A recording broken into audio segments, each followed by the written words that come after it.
Imaginez, ils ne font jamais la suite.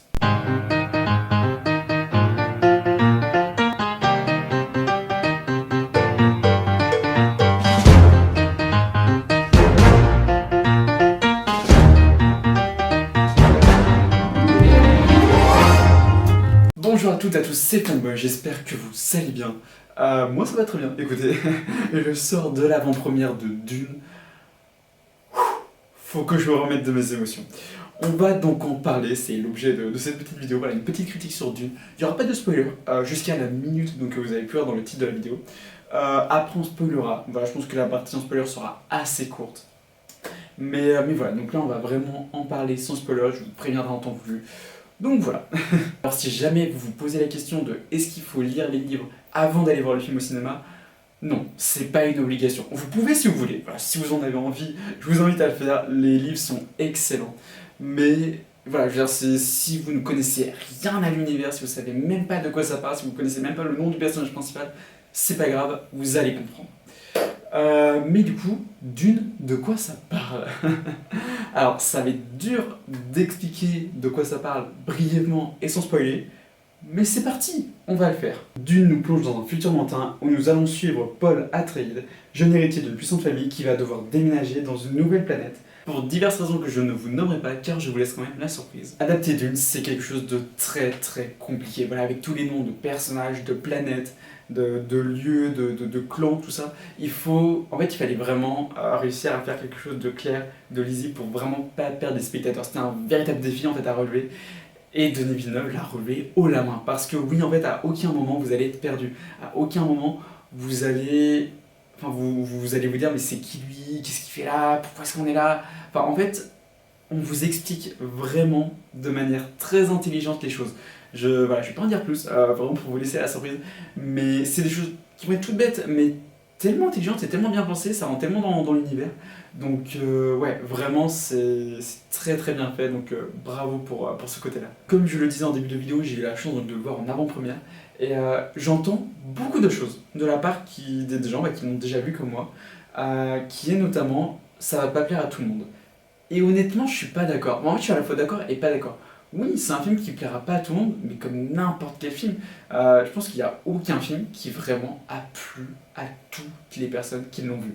Je veux dire, vous pouvez prendre même un film qui est ultra apprécié, qui a fait de l'unanimité. Oui, voilà, peut-être que 95% des gens vont adorer ce film-là, mais il y aura quand même toujours 5% des gens qui ne l'aimeront pas, et c'est tout à fait normal. Une œuvre ne peut pas plaire à tout le monde à 100%. Et pour Dune, c'est exactement pareil. C'est une œuvre qui ne plaira pas à tout le monde, mais qui pourra plaire, je pense, à beaucoup de monde, et j'espère que ça va plaire. Si les gens disaient ça, je pense que c'était surtout parce que c'est quelque chose que les gens qualifient de différent.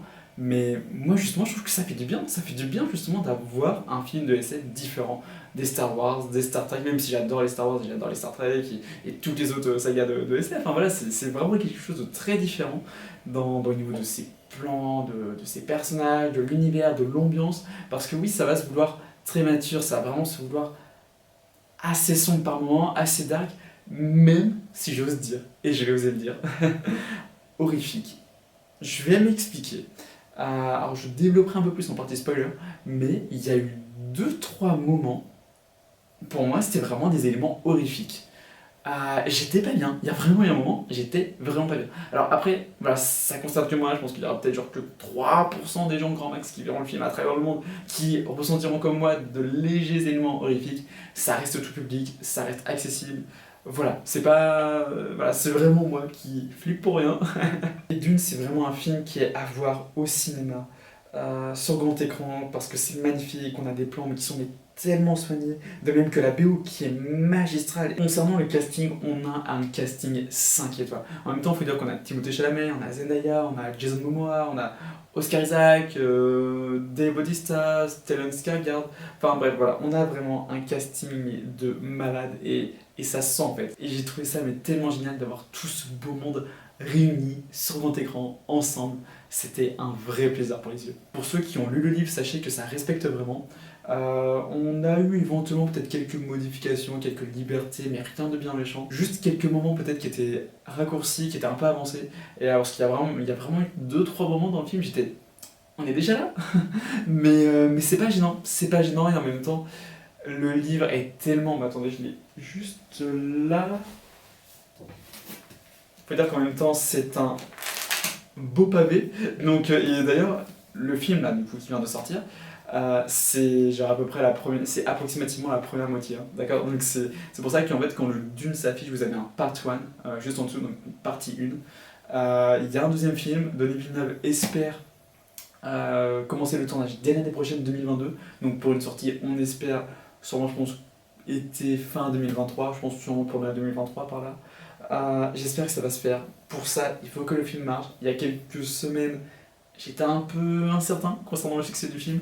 Là, il y a l'air d'avoir vraiment une très bonne communication, donc je me fais pas de soucis, ça devrait bien se passer, je pense.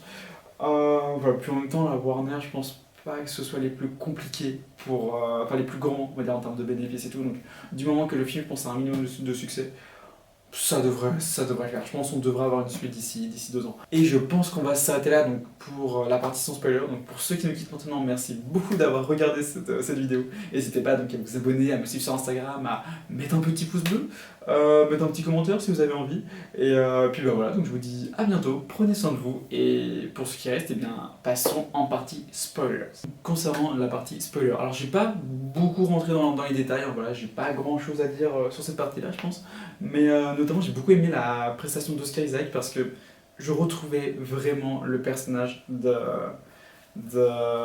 Leto, en fait, le personnage que j'avais dans les livres. Alors après, c'était le cas pour la plupart des personnages, hein, enfin, voilà, que ce soit le personnage de Jason Momoa, de Timothée Chalamet, tout ça. Voilà, voilà, j'avais vraiment l'impression de voir les personnages du livre s'animer à l'écran et enfin, prendre vie sur le grand écran, et c'était un vrai plaisir. Concernant Zendaya, alors ils avaient annoncé, c'est vrai, il y a quelques semaines, qu'elle serait très peu présente dans le film. C'est clair, c'est clair.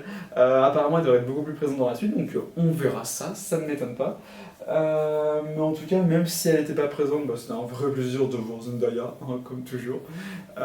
Concernant après les éléments horrifiques, c'est vrai, je vous ai parlé qu'il y avait des éléments horrifiques sur moi. Alors déjà, il y a l'espèce de goût d'araignée. Disons que pour quelqu'un qui est un peu arachnophobe comme moi, bah... Surtout que dans le livre, il y a pas cette espèce de grosse araignée chez le baron, là, j'ai pas compris. Et justement, c'est vraiment avec le baron, en fait, pour moi, les animaux horrifiques, parce qu'il est très inquiétant comme personnage. Je trouve que même quand il s'élève et tout, qu'il fait genre 6 mètres de haut, c'est... Ouais, j'ai trouvé ça vachement dérangeant. Donc c'était vraiment les quelques petits éléments horrifiques, selon moi. Et je pense qu'on va s'arrêter là donc pour la partie sans spoiler. Donc encore une fois, merci beaucoup d'avoir regardé la vidéo. N'hésitez pas donc à vous abonner si vous découvrez la chaîne, à me suivre sur Instagram, à mettre un petit commentaire, à me dire ce que vous avez pensé du film, quel est votre avis, est-ce que vous avez bien aimé, pas aimé du tout, est-ce que c'est aussi votre droit. Bon voilà, bon, moi je pense que vous l'aurez compris, j'ai vraiment bien aimé, j'ai passé un très bon moment. Voilà. Donc n'hésitez pas à mettre un petit commentaire si vous avez envie. Sur ce, je vous souhaite une bonne soirée, une bonne journée, une bonne nuit peut-être, puisque peut-être que là vous allez dormir. Je vous dis à bientôt, c'était Fanboy, prenez soin de vous, bye.